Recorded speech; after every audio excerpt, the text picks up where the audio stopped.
topic we are beginning. I will warn you, this is the most difficult topic to explain, and it is also very, very difficult to understand it. So I'm going to go a little slowly just to make sure you do understand this one. And as I'm progressing, you will realize why it is much more difficult than the fundamentals of Jainism and fundamentals of karma philosophy. Okay. This is, once you understand this one, then significant number of inconsistencies what you see in our Jain scriptures, you will get almost all answers. Okay. And that's why I say, no, be patient. Let me finish the 1 hour presentation first before you interrupt on the questions right now. Okay, because this is the difficult one to really explain even for me. And I'm not sure whether everybody will get the concept properly or not. Okay. But after that, in question answer session, don't be afraid of asking any questions. Okay. Right now, write it down or send a note to Sejal, whatever the questions, while I'm going through the presentation.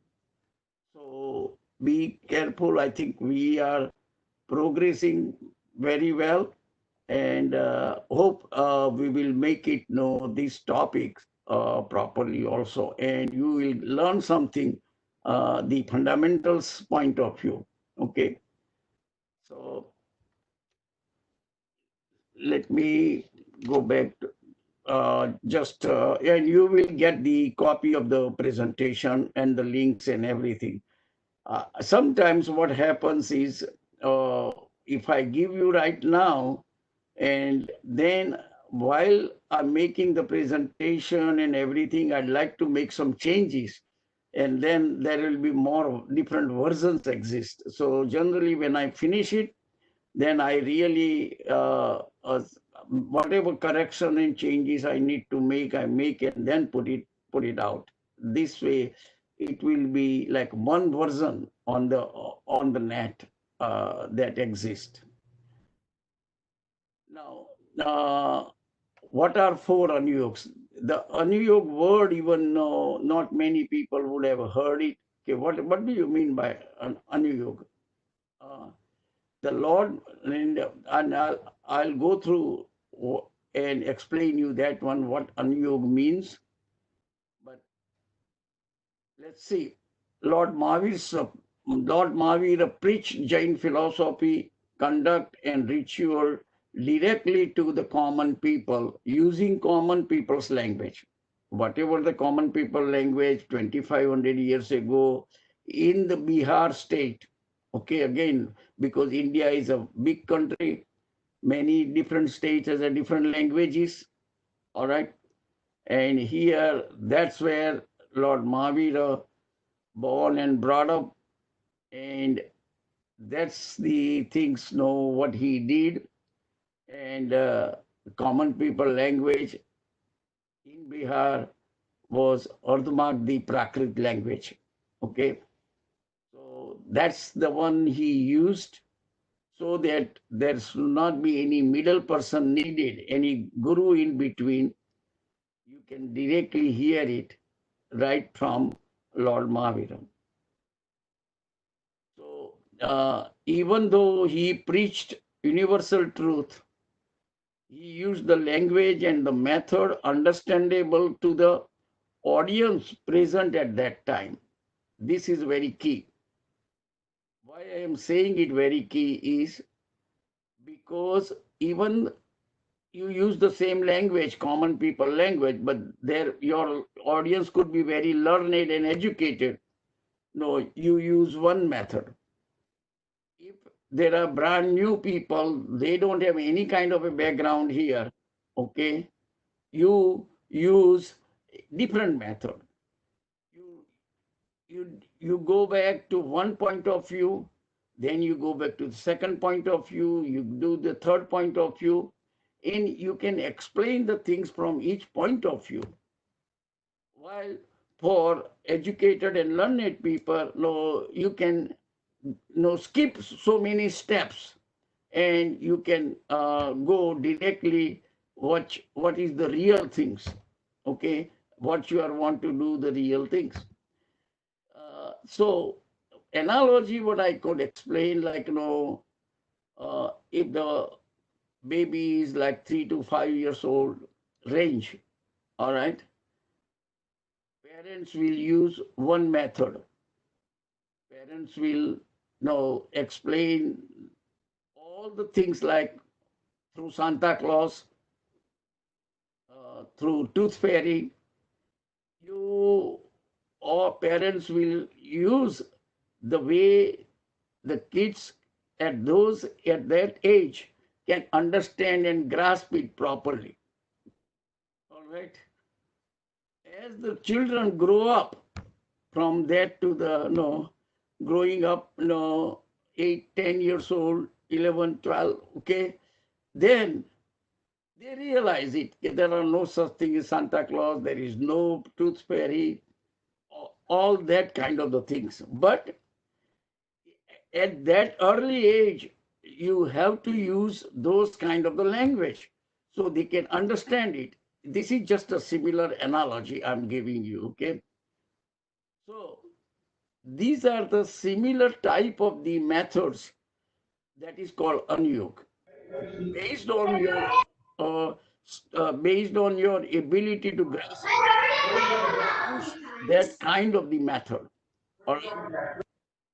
After Lord Mahavir's Nirvana, his preaching of Jain philosophy, ethics, conduct, and spirituality are compiled in the sutra form in the scripture known as 11 or 12 Angagams by his immediate disciples, which are Gandhar. The Lord Mahavira had the immediate disciple Gautam Swami, Sudara Swami, and all these, okay, these Gandhars, they were the immediate disciple. And there were 11 Gandhars. Out of 11, when Lord Mahavir was alive, nobody compiled anything. Because when the Guru is there, they wanted to learn from it. They wanted to progress spiritually instead of spending their time in compilation. Okay, same thing happened with Lord Buddha. When Buddha was alive, his disciple did not compile the things, did not write anything. Okay, is it after he is gone, the Buddha's disciple get together and compile the scriptures. Similarly, all other leaders, if you really look into it that way. So 9 of them attain liberation. 9 of the 11 Gandhars attain liberations when Mahavir was alive. So there are only two Gandhars left, Gautam Swami and Sudharma Swami. Now, the different traditions, Swetambar and Digambar tradition, had a different approach afterwards how the Agam Sutras, which are the original sutras, came into existence. Svetambars believe that since Gautam Swami attained the Keval Gnan the next day after Mahavir's Nirvana occurred on the day of Diwali, the last day of the year, and on New Year's Day, Gautam Swami attained the Keval Gnan. And it is the belief, again, these are the belief things.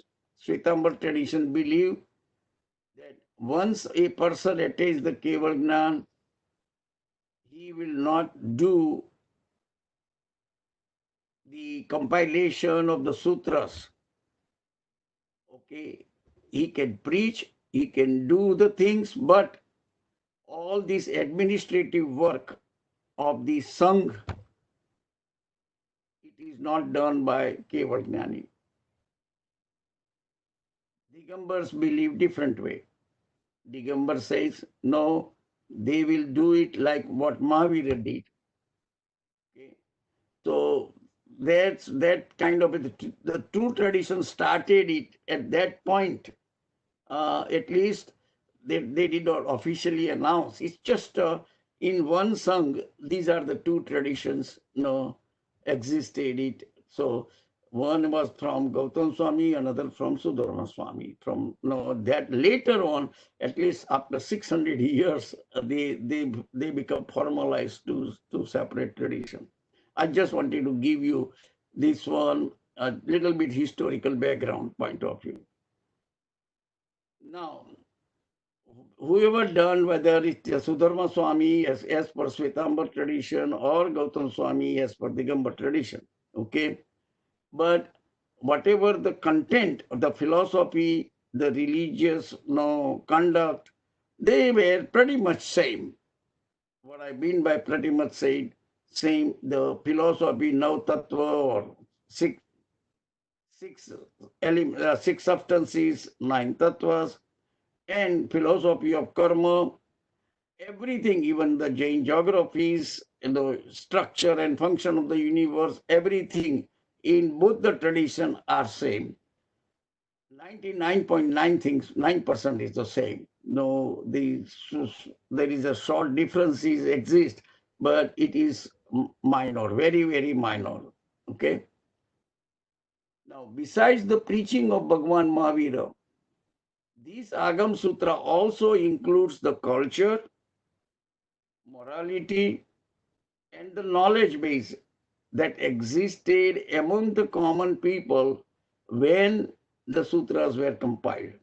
So you just don't write philosophy only in the sutra, but there will be whatever the time period there, that culture things, the morality, the knowledge base, everything's it included in that philosophy.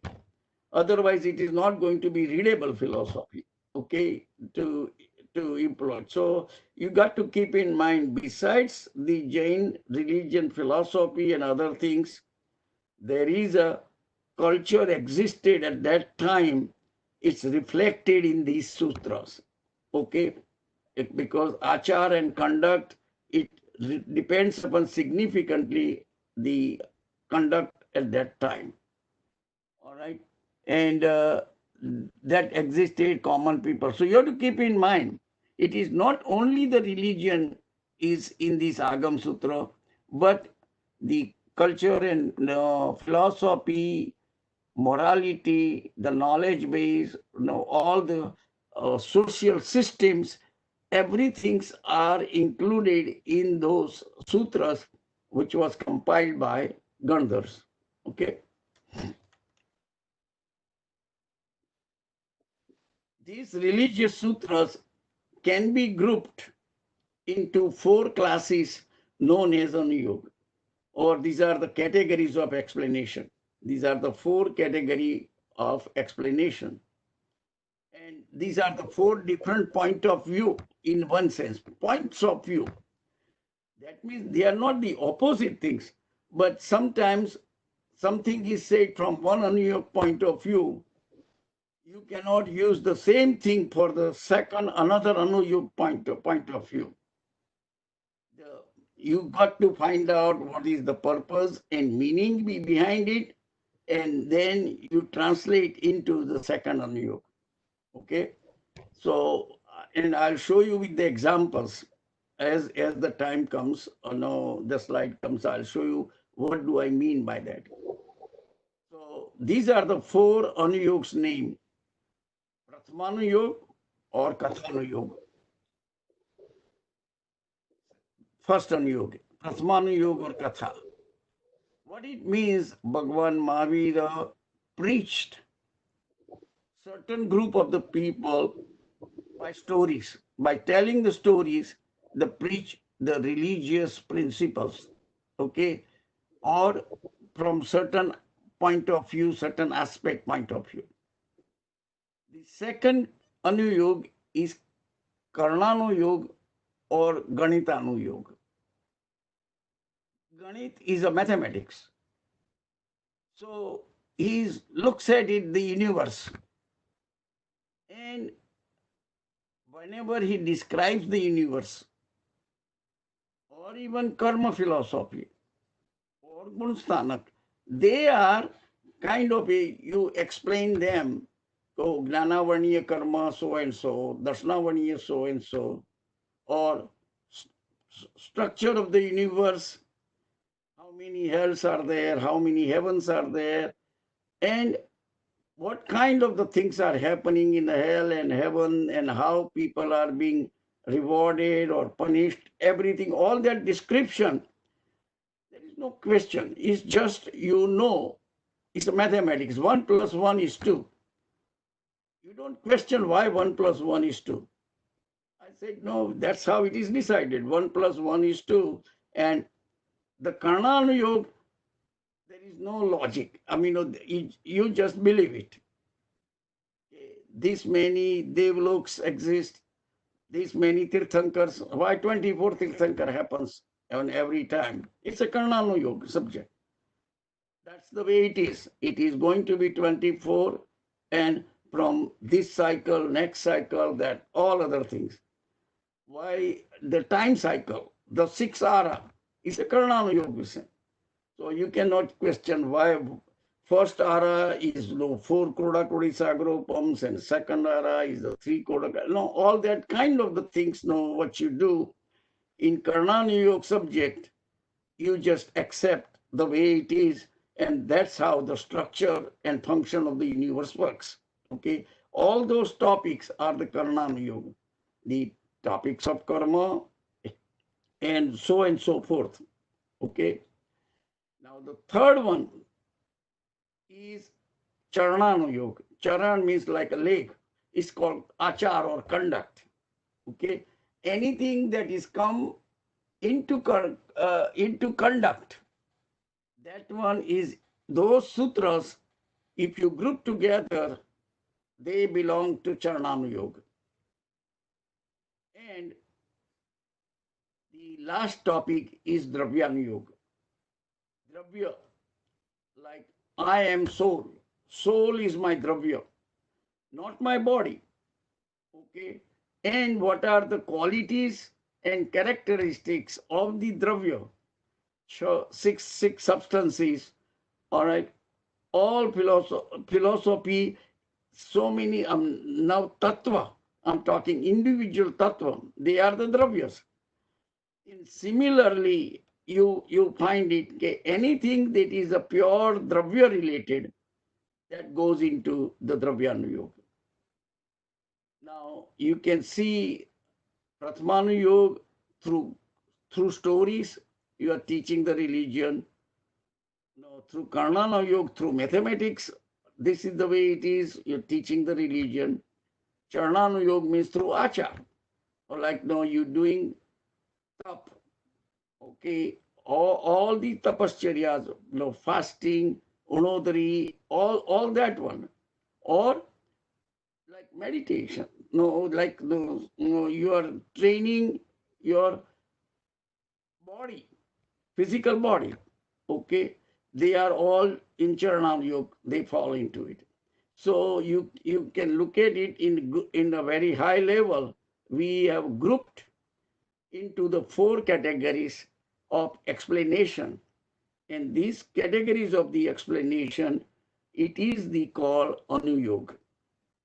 Pratham-anuyog or Kathanuyog, which is the stories. Karan-anuyog or Ganitanuyoga is mathematics.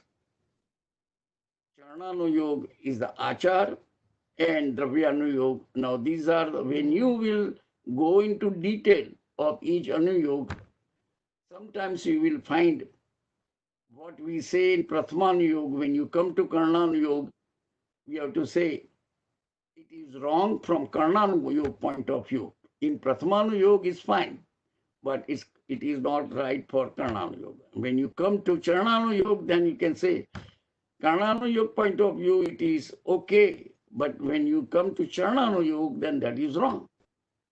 And ultimately, when you come to Dravya-anuyog, because I am soul, that is it. Okay, that is my Dravya.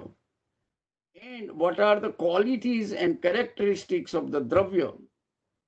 And if I behave that way, okay, if I'm practicing my religion according to my Dravya, then that is the right religion. So in reality, when we come to Dravya-anuyog, that's where the real religion, you will see it. Yep, that is the real religion. All other three Anuyogs are the preparation to understand Dravya-anuyog. Otherwise, you will not able to understand Dravya-anuyog. If I just teach you Dravya-anuyog, you will say, okay, this is not right, this is not right, this is not right immediately. Okay, but if I take you from Pratham-anuyog to Karan-anuyog to Charan-anuyog and then Dravya-anuyog, then you will realize why I'm making that statement. Okay, it is like now, if you are in college, Pratham-anuyog is like elementary school, Karan-anuyog is like a middle school, Charan-anuyog is a high school. But when you come to college and higher studies, that's where the Dravya-anuyog came. It's just a similarity, okay? So one needs to know the purpose and the limitation of each Anuyog for a clear understanding of the Jain literature and its principles. Otherwise, many meaningless misgivings will crop up in our mind about the Jain principles and its conduct. All right. So if your fundamentals are clear, then you can really use your own judgment, okay, use your own knowledge base, understanding the real Jain principles and real conduct. Now, why I am saying it? Because people today, if you look at India and the way the people practicing the religion, sometimes no, you wonder here, or our children basically, wonder, are they really practicing Jainism? Or it is just biggest show off? There are many things what we are doing here in our society also. The things are like that. And people are confused in that sense. Okay. And that one you can see as we proceed further what happens. All right. Now look at it.